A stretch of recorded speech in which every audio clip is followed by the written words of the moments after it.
नमस्कार, मैं अवनीश कुमार आज आपके समक्ष अपनी एक स्वरचित कविता जिसका शीर्षक मैंने दिया है कबीर फिर न आना इस देश में लेकर उपस्थित हूँ। आइए मेरे द्वारा रचित इस कविता को सुनते हैं।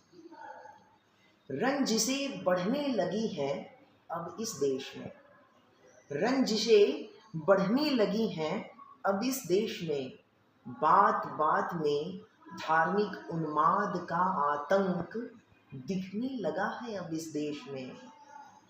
हिंदू मुस्लिम लड़ पड़ते हैं अपने देश में, बात बात में तलवारें गोली चमकने लगी हैं अब इस देश में। फिर ना आना इस देश में कबीर, फिर ना आना इस देश में। सांप्रदायिकता का विष घोल रहे हैं नेतागण इस देश में, सांप्रदायिकता का विष घोल रहे हैं नेतागण इस देश में। भारतीयता अब नहीं दिखता अब इस देश में, तेरी अमृतवाणी नहीं सुनी जाती अब इस देश में। तुझे उचित सम्मान नहीं दे सका इस देश में, तेरी शिक्षा का सार कोई न समझता अब इस देश में।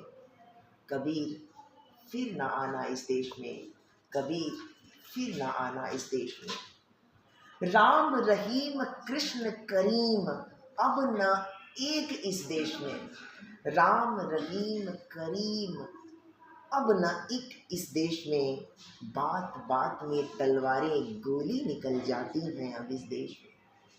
कैसे कहूँ एक बार फिर से कबीर फिर आना इस देश में, कबीर फिर आना इस देश में।